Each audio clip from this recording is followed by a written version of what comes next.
it is I, your supreme overlord, Vanny Vanilla. The new voice is here, and boy does it sound amazing, right? Welcome back to another exciting episode of Gundam Death Breakdown.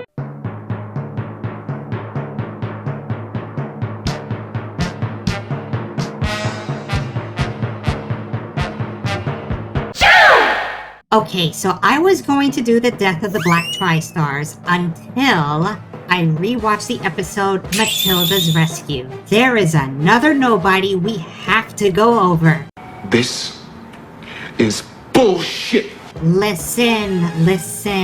You know this is my ambition to cover every single death in Gundam, and this one is no exception. No one is left behind. Today we will dive as deep as we can with a pair of characters that have no wiki page, no background information, and less than a minute of screen time. Like I said, no one is skipped. If the character is named and they die, I'm covering it. Of course, I'm talking about Clink and Habe, two absolute nobodies in Zeon. But why cover them? Well, surprisingly, Amuro is pushed to the brink of destruction by one of these nobodies. You know, something Char could hardly do. Also, we are introduced to a unique mobile weapon in this episode, one that gets upgraded in future Universal Century shows. So let's get that pesky spoiler out of the way. And let's break it down. 3, 2, 1.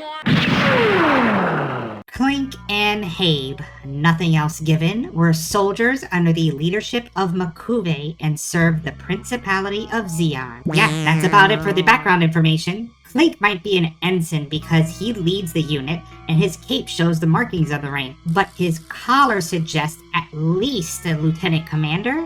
This isn't the first time Zeon ranks are fumbled, but hey, Zeon's got drip. So before we jump into these guys, we need some context for this upcoming battle. The White Base is in huge trouble. After an ambush by Makuve, it is severely damaged and made a crash landing. White Base is also going through a rough patch. Ryu had recently died, Bright has a stress-induced cold, and everything was left under the incompetent intern captain, Mirai Yashima.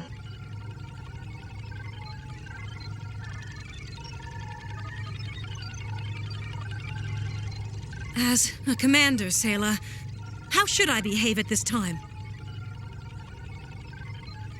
Literally, the entire episode, she's just moping around, woe is me, and panicking. It gets so bad that Sayla has to intervene. Amuro, Core Fighter, Jobjon, Hayato, get the gun parry, load the Gundam modules, Kai, gun cannon, please launch immediately!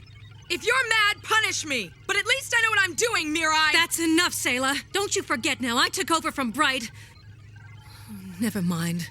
Now, my man Makuve is quite the cunning tactician. He is always planning several steps ahead, and he nearly took out the White Base in a single shot during his attack. He has a spy within the Federation, Judok, and a Federation rat, Elron. After being informed that the Medea convoy is on the move, he orders Clink to take 3 Goops and 3 Dodai YS units to intercept. You see, this video isn't for nothing. We get our first look at the Dodai. The Dodai YS.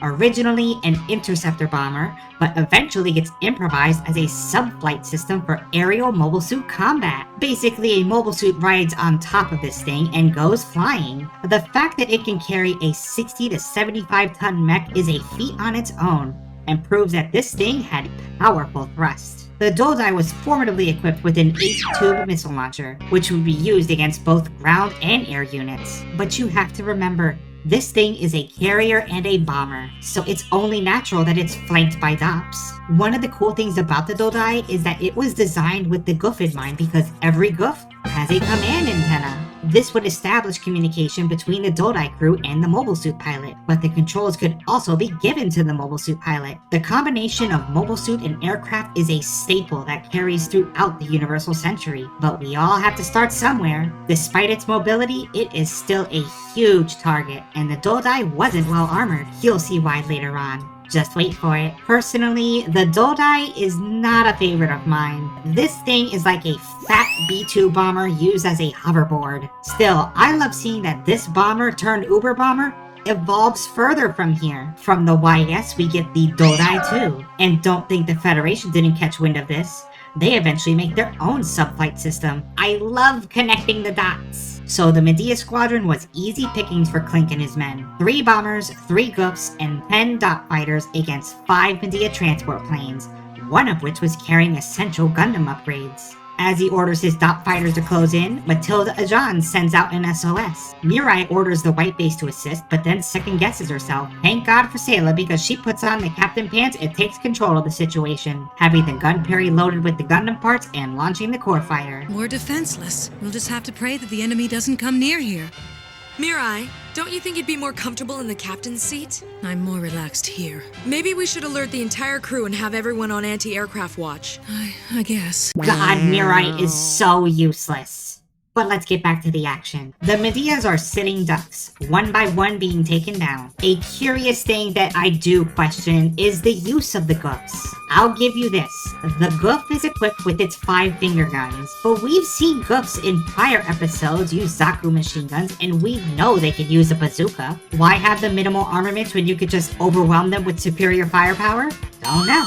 But still, the goofs are effective with their heat rods lashing about. That is until Amuro swoops in to save the day in the core fighter. Remember how I said the Dodai wasn't well armored? Just a volley of Vulcan cannons from the core fighter took it down. Hayato and Job-John show up with the gun parry to bring the Gundam parts, because you know, a Japanese mecha show has to have a robot combine sequence. Upon confirmation of the gun parry, Clink immediately calls off his attack on the Medea transports and shifts his attention to what he calls the Icebox plane, probably because of the ridiculous box the thing carries. God, the gun parry's so ugly. If he could take the gun parry out here and now, this would be a huge momentum shift for Zeon. He orders Habe, the pilot of the goof above him, to stop his attack on the Medea and prepare to attack the gun parry.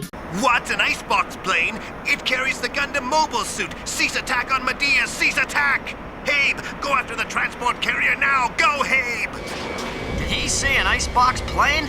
Is that the transport with the mobile suit in it? Yeah, you're right on the money. Again, it's a wonder why a close quarters mobile suit like the goof was chosen as the primary mobile suit for riding the Dodai. Had they used something with just a little more range, perhaps the well-placed shot would have taken down such an albatross like the gun parry. So just as Amuro was about to combine to make the Gundam, Clink and Habe are closing in fast. Funny enough, there's a dubbing error in this scene. Even though we see Clink talking, we clearly hear Habe. Now drop! Let's go get the fighter! This would have been it for Amuro. His core fighter was low on ammo, he's vulnerable, he is done for. That is until...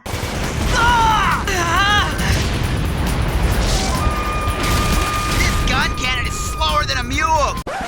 Yep. And just like that, Clink is dead. A perfect shot from none other than Kai in the gun cannon. Nothing could have stopped this one.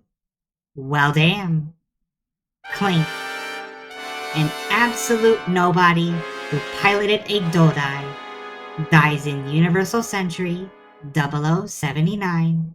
With Clink's Dodai destroyed, Habe's goof falls to the ground but lands successfully. The Gundam, however, does the Gundam thing and combines with the core fighter. Habe tries to fire with its finger guns, but it's no use. If the goof had equipped a longer range weapon, he probably would have done something. The Medeas are heavily damaged and are making a crash landing. Just as Amuro was about to go full simp hero for Matilda, a familiar tentacle lashes out at him. Get ready, comrades, because we're about to witness a nobody get so close to becoming a somebody. Habe's goof snatches the Gundam by the leg. Even when the Gundam shoots the heat rod off, it is still an active weapon. When the heat rod wraps around the Gundam, it begins to shock the mobile suit.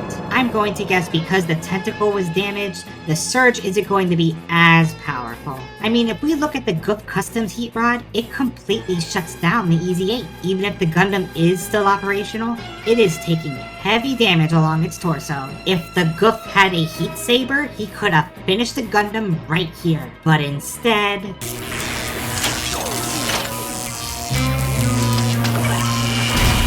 He's finished!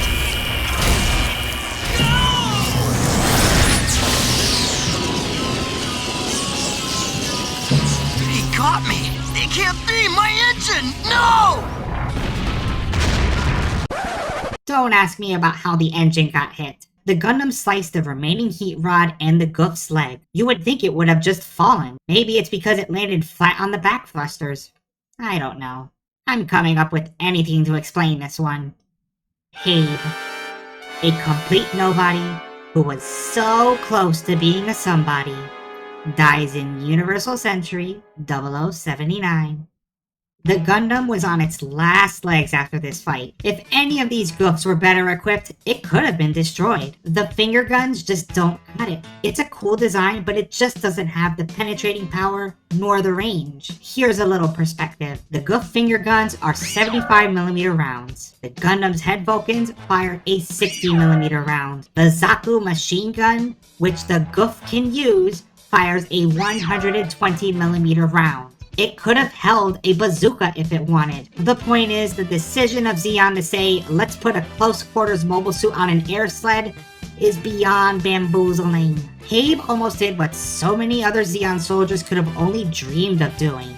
Of course, the Gundam gets away by combining with the world's ugliest mobile weapon, the G-Fighter, and defeats the last nameless Goof pilot, but Clink and Habe were victims of bad designs and deployment loadouts. A real shame. They were very close to defeating the Gundam.